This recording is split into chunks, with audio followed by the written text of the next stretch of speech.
Bristol Community College, Mathematics with Dan Avedikian, Math 132, Calculus with Applications, Section 13.4, Problem 15.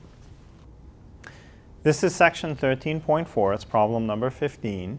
It says, draw the graph of f of x equals x cubed plus 6x squared plus 12x minus 35, and be sure to label the x and y coordinates of any critical points.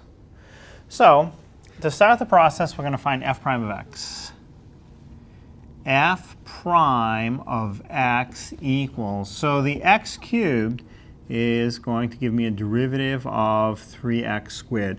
And again, what happens is the exponent of 3 comes down times the number in front, which isn't written but understood to be 1. So 3 times 1 puts a 3 in front. The exponent drops by 1 from a third power to a second power. The next piece of the function is 6x squared. It has a derivative of 12x to the first. And where that comes from is the exponent of 2 comes down times the number in front of 6. 2 times 6 gives me a 12. And then x to 1 less power, the second power drops down to a first power. The next piece is a 12x. That gives me a derivative of 12. And again, the reason for that is when you have an x to the first power, the derivative is whatever the number in front is. In this case, positive 12. Pay attention to the sign, it's a plus 12. The minus 35 on the end has no x, so its derivative is 0. So for step 1, f prime of x equals 3x squared plus 12x plus 12. So for the next step, step 2, set that answer equal to 0. So I will have 3x squared plus 12x plus 12 equals 0. Step 3 is solve it for x. So to solve this for x, because of the second power, I expect to see 2 answers, and I have to do some factoring. So before I start that, I want to pull out the 3. Each piece of my equation has a times 3 in it. So I'm going to put a 3, make some parentheses, leave it equal to 0.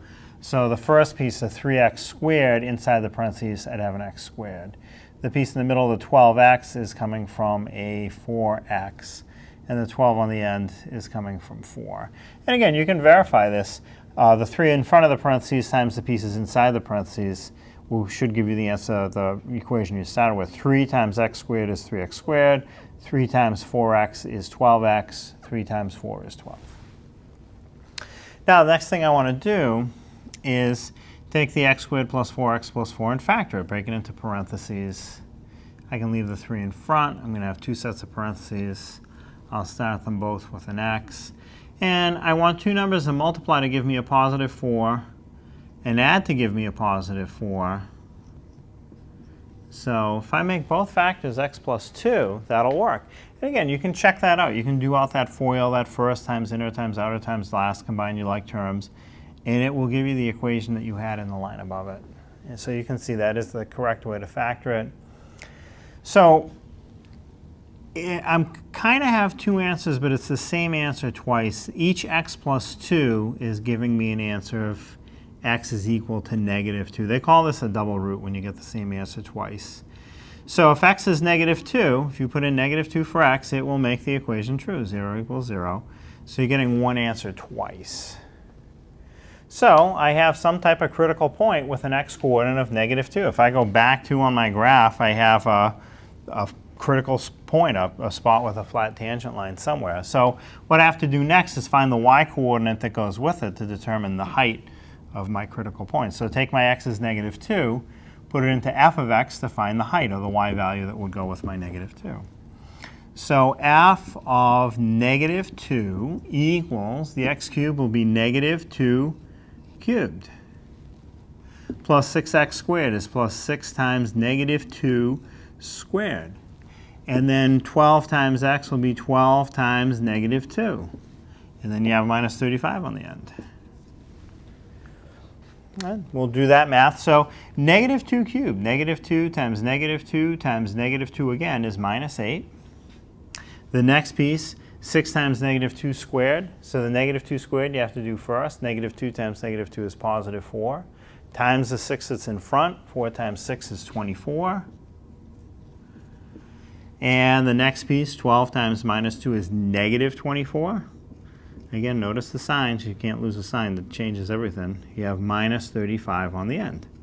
So the easy way to deal with this is positive 24, negative 24. I can just cancel the 24. So I have negative 8, negative 35.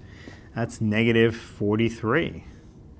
So I have a critical point at minus 2 for x and minus 43 for y. Now again, because I tried the problem before I started writing it on the whiteboard, I ran the interval in terms of 5s because negative 43 would be a little too much to run the number scale one at a time. So if I go back 2, I don't exactly have back 2 on my graph, but you can kind of estimate by eye. It's not quite halfway between the 0 and the minus 5. Back 2, down 35, or no, down 43. I was looking over here, down 43. I don't have 43 exactly on my number scale, but negative 40, negative 45, it's going to be about halfway in between. So back 2, down 43 would be about there. So that's back 2, down 43.